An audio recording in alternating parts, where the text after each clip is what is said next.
السلام علیکم ورحمۃ اللہ وبرکاتہ۔ خیر مقدم ہے آپ کا فدا نامے میں۔ دوستو آج کی ویڈیو میں ہم حافظ الحدیث، امام المحدثین، رئیس المحدثین، امام العلماء والمتکلمین، اساکر الملت والدین، صاحب اوصاف کثیرہ، خادم احادیث نبویہ، مخدوم امت محمدیہ، صاحب صحیح مسلم، حضرت امام مسلم بن حجاج قشیری رحمہ اللہ علیہ کا ذکر خیر کر رہے ہیں۔ اس امید کے ساتھ ویڈیو پسند آنے کی صورت میں لائک اور شیئر ضرور کریں اور فدا نامہ یوٹیوب چینل کو سبسکرائب کریں۔ حضرت امام مسلم رضی اللہ عنہ کا شمار اکابر محدثین میں ہوتا ہے۔ آپ کی شہرت و عظمت آپ کی تصنیف لطیف صحیح مسلم کی بدولت ہوئی۔ کتاب اللہ اور صحیح امام بخاری کے بعد آپ کی کتاب صحیح مسلم کا درجہ ہے۔ امام مسلم نے اپنے دور کے علمی چشموں سے فیض پایا تھا اور انہوں نے دریائے علم میں غواصی کر کے لال و جوہر اپنے دامن میں سمیٹے ہوئے تھے۔ آپ کے خداداد ذہانت، طبعی قوت حفظ و ضبط دیکھ کر آپ کے اساتذہ ششدر رہا کرتے تھے۔ اپنے وقت کے جلیل القدر محدث امام مسلم کے استاد امام اسحاق بن راہویہ آپ کے بارے میں کہا کرتے تھے کہ خدا جانے کتنا بلند انسان ہوگا۔ اسحاق بن منصور رضی اللہ عنہ حضرت امام مسلم کی طرف دیکھا اور آپ کی عظمت و بزرگی پر نظر کرتے ہوئے فرمایا، جب تک خدا آپ کو مسلمانوں کے لیے زندہ رکھے گا بھلائی ہمارے ہاتھ سے نہ جائے گی۔ ابو عمر بن حمدان کہتے ہیں کہ میں نے ابن اخدا سے پوچھا، امام بخاری اور امام مسلم میں سے کون سا بڑا حافظ حدیث ہے؟ جواب دیا، محمد بن اسماعیل بخاری بھی عالم ہیں اور امام مسلم بھی عالم ہیں۔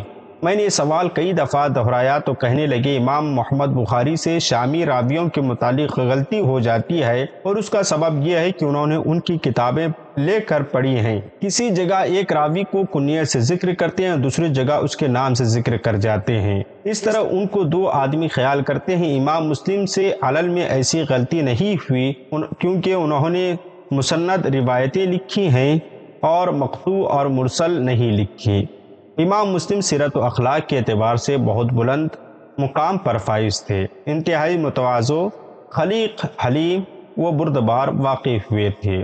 علمی وجاہت کے باوجود آپ میں کبر و نخوت کا شائبہ تک نہ تھا۔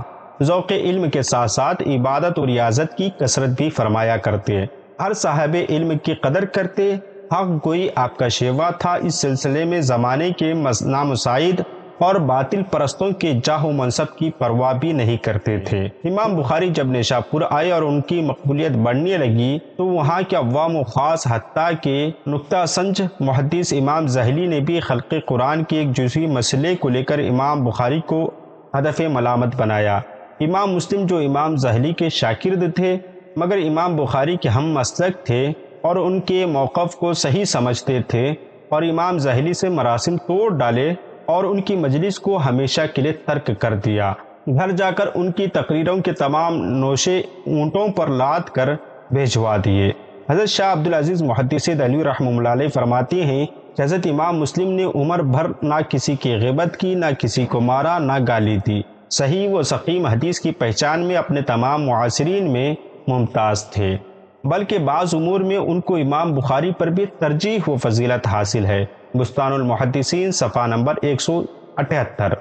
حضرت امام نووی فرماتے ہیں کہ محدثین اگر 200 سال سے بھی حدیثیں لکھتے رہے جب بھی ان کا دار و مدار اسی المسند الصحیح یعنی صحیح مسلم پر رہے گا۔ امام مسلم کے زمانے میں نیشاپور کا گوشہ گوشہ محدثین سے معمور تھا اور ان کے حلقہ درس قائم تھے، مگر علم حدیث میں امام مسلم نے جو عظمت اور شان پیدا کر لی تھی اس رتبے تک عالم اسلام میں کم ہی لوگوں کی رسائی ہوتی ہے۔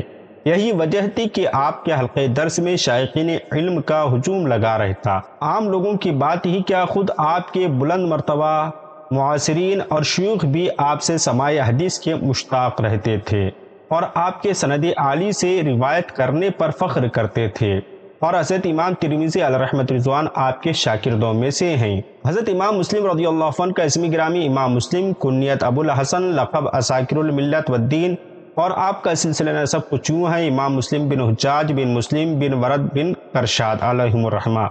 آپ نسباً عرب کے مشہور قبیلہ بنو قیشر سے تعلق رکھتے تھے، اس لیے آپ کو قیشری بھی کہا جاتا ہے۔ حضرت امام مسلم کی ولادت کے بارے میں مورخین کا اختلاف پایا جاتا ہے۔ حضرت شاہ عبدالعزیز محدث دہلوی علیہ رحمۃ رضوان نے 202 ہجری اور امام ذہبی نے 204 ہجری اور امام ابن اسیر نے 206 ہجری تحریر کیا ہے، لیکن علماء نے 206 ہجری ہی کو ترجیح دی ہے، اور آپ کا وطن نشاپور تھا، وہ جو خراسان کا مشہور معروف مردم خیز شہر ہے، جو تیسری صدی ہجری میں اسلامی دنیا کا باوقار علمی مرکز تھا۔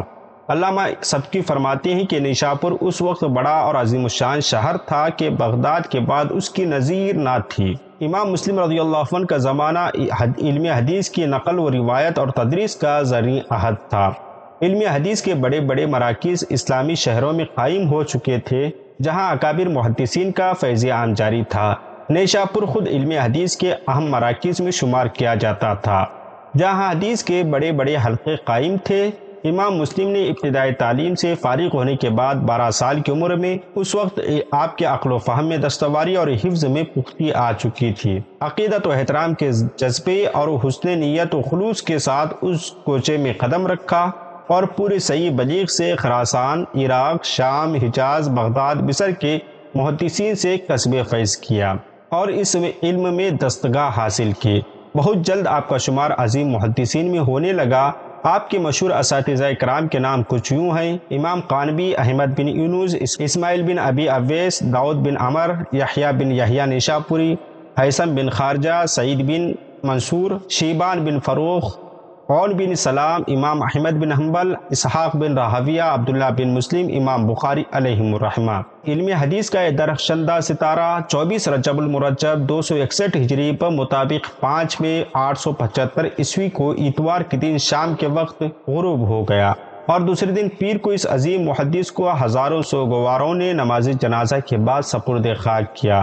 ابو حاتم رازی بیان کرتے ہیں کہ میں نے امام مسلم کی وفات کے بعد ان کو خواب میں دیکھا اور حال دریافت کیا تو انہوں نے جواب میں کہا، اللہ تعالیٰ نے اپنی جنت کو میرے لیے مباح کر دیا ہے اور میں اس میں جہاں چاہتا ہوں رہتا ہوں۔ ہماری دعا ہے کہ رب قدیر حضرت امام مسلم رضی اللہ عنہ کے صدقے ہماری گناہوں کی مغفرت فرمائے۔ آپ کو یہ ویڈیو کیسی لگی آپ ہمیں کمنٹ باکس میں بتائیں، اور ویڈیو پسند آنے کی صورت میں لائک اور شیئر ضرور کریں، اور فدا نامہ یوٹیوب چینل کو سبسکرائب کریں۔ ملتے ہیں اگلی ویڈیو میں۔ السلام علیکم۔